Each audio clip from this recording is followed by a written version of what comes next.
Ah, yeah! It's time for more home bar tips, episode 2. Gonna cook up something really fun for you. Gonna talk about whiskey. Ah, yeah. Okay, enough of that. Alright, so thank you so much for joining us.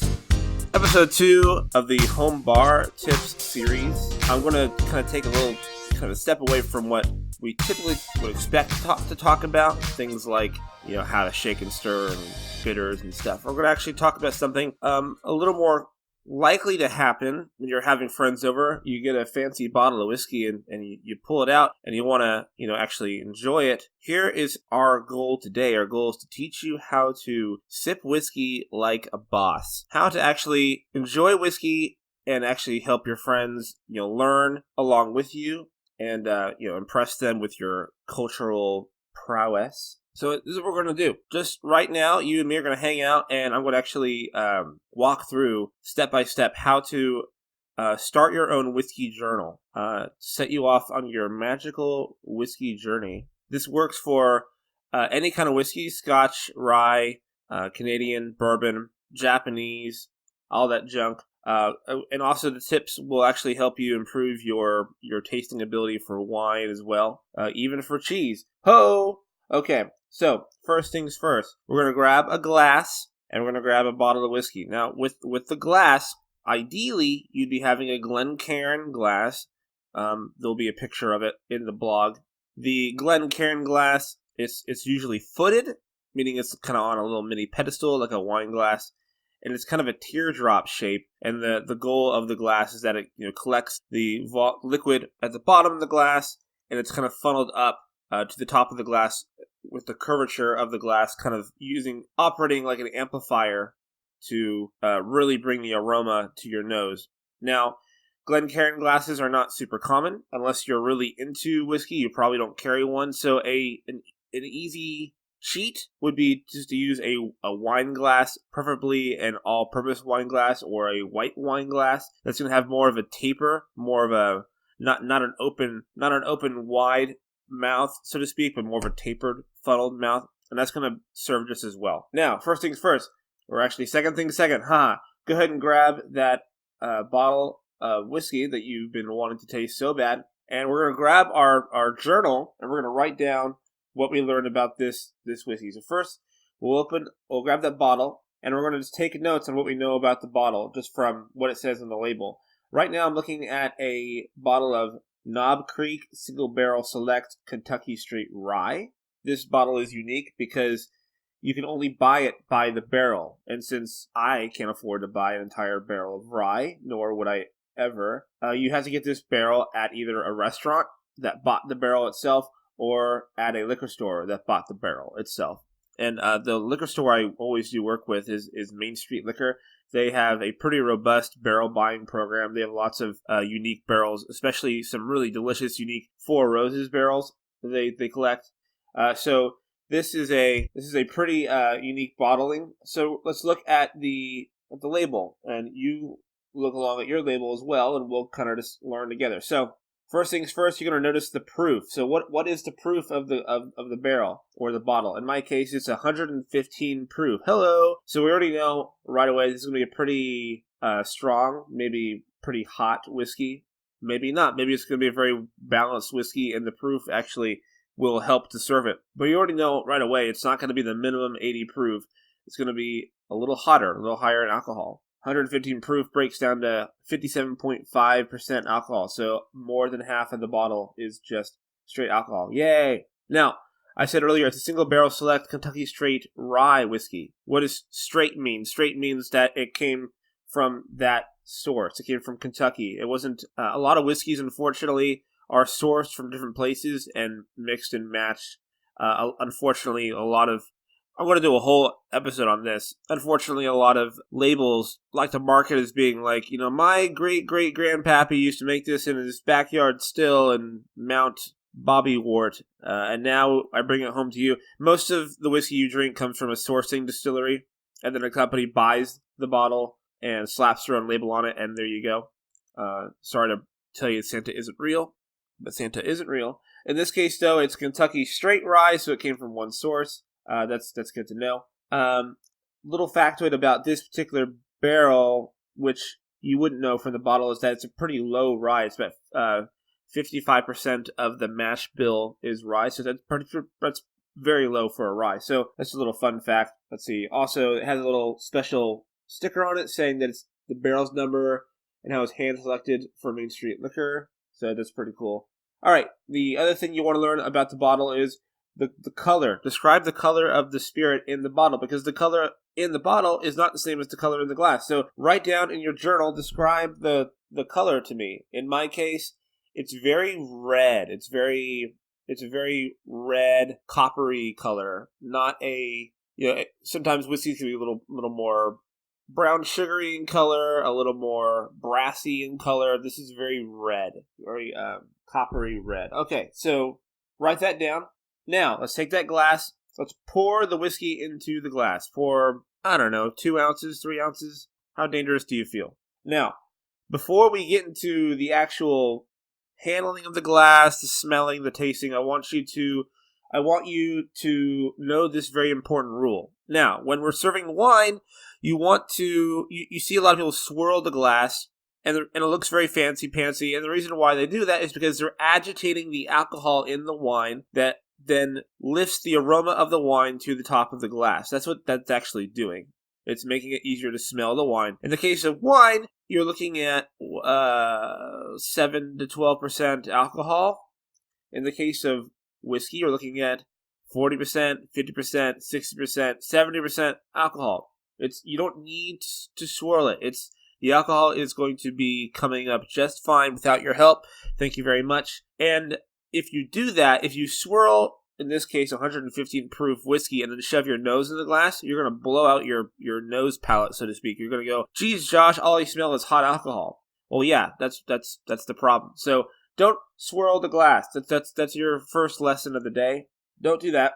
Now, let's put lift the glass full of delicious whiskey to our eyes. Let's describe the color again. Is it a little lighter than it was in the bottle? Mine is still pretty darn red. Yours might actually take a more of a yellow hue depending on what you pour, or the brown might turn red.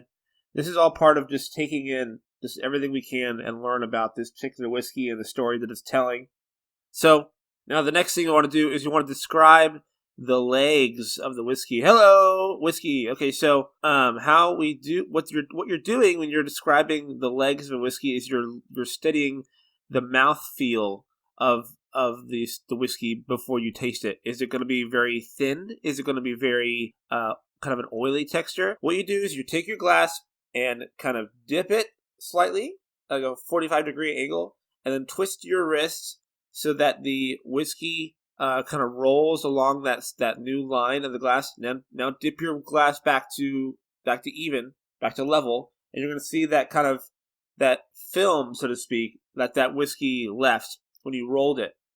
What's dripping back down the glass is called the legs. Is it thick? Is it thin? And is it beading? Meaning that film, is it basically not even rolling down? It's just kind of beading and collecting at the line that you made. The higher the proof, typically, the higher the proof, the more it's going to bead and not really run, because alcohol is thinner than water and it's lighter than water. So that kind of tells you, okay, I'm going to have a very thin textured whiskey. I had a wheat whiskey once that I thought was going to be very oily, and it was actually very almost like astringent in its texture. It's very, very thin. So fun. Okay, so now we described the legs of that whiskey. And then let's describe, this is where it gets fun. Now let's describe the smell. Okay, so what I want you to do is you got to be a good Catholic for once and either cross yourself. What does that mean? That means we're going to put our nose in the whiskey and we're going to smell in the center of it. Then we're going to cross. We're going to go left, smell, right, smell, top, smell, bottom smell. We're crossing the glass, and we're going to pick up as many angles of the aroma that we can. Now, this is where it gets fun. And this is where people kind of get thrown off because they feel like they're not smart enough to drink whiskey. You are definitely smart enough, I promise. What you want to do is think about where in your palate it's hitting you. Is it hitting you in the center, in the front, in the back? And whatever you smell is your story. It's not there's no right or wrong way. It's like, oh, I smell winter wheat, Missouri. There was a light rain last week. Like shut up. Nobody cares about your cool palate. It's all about you. Like you might smell apple, you might smell caramel, you might smell fruit. Now, when you smell fruit and when you taste fruit, because you'll definitely taste fruit in most of these whiskeys, what kind of fruit? Is it baked fruit? Is it candied fruit? Is it stone fruit like peaches, apricots, cherries, etc.? Is it sweet? What kind of sweet? Is it honey sweet? Is it molasses sweet? Is it baking sugar sweet? Like what kind of sweet is it? So smell that. Smell it a few times. Now, after you've smelled it, now it's actually time to finally taste. Good Lord, Josh, stop talking. Let me taste this whiskey. All right, so taste the whiskey. Now, here is the trick. So you might want to slurp it. That's gonna get air into the taste for it. So you actually get a little bit of aeration when you sip it. And then think about where on the mouth you're getting sensation. That's going to help you learn to articulate what you're tasting. So on the front of our mouths, we taste sweet. On the sides of our mouth, we taste salt and sour or acid. And on the back of our mouth, we taste medicinal notes or dry notes or herbal notes. When you had cough syrup growing up, the back of your mouth was going crazy. And the front of your mouth is going crazy too because it was a little sweet. Nothing on the sides of your mouth, right? You don't have sour cough syrup. That's weird. Maybe I should invent sour cough syrup. I don't know. So that's going to help you to describe, like, okay, I'm getting sweetness. What kind of sweetness am I getting?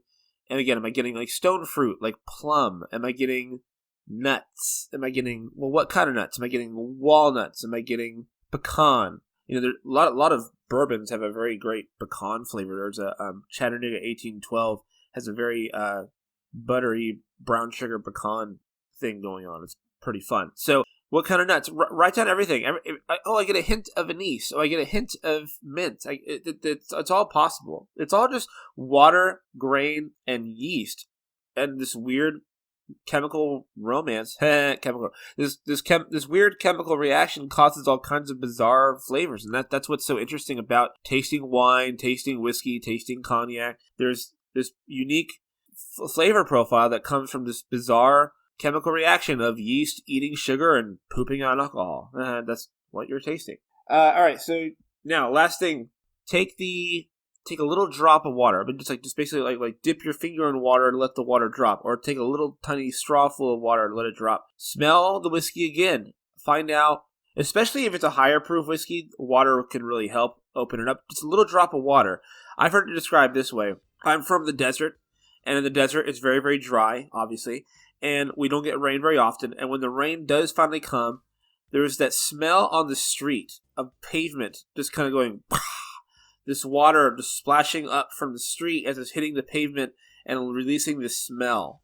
That's what water does. Water will open up the aroma going on. So smell it again. What does it smell like this time? Does it smell more or less or whatever you were looking at before? Then taste it one more time. See if you get more gentle rounded notes like vanilla or brown sugar from the whiskey.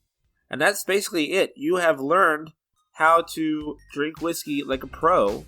This is what I do with any of my clients who have whiskey tasting events. Is we go through and we'll do 3 or 4 different kinds of whiskey, and we'll do a contrast compare, but the process is still the same. So next time you got a fancy bottle of whiskey and you want to impress that girl or those associates of yours or whatever, this is how you do it. Keep that journal by your bed. Think about it often. Meditate on your whiskey. Write more about it in the morning. Write a haiku about it. And we'll see you next time. Thank you so much for letting us be a part of your day in some way. Don't forget to join the mailing list if you haven't already. We're always doing special offers, special little tips, and we just want to stay in touch. We think you guys are great. We're very thankful to be a part of the Nashville events industry for 7 years now. And please, don't forget, if it's worth celebrating, celebrate well.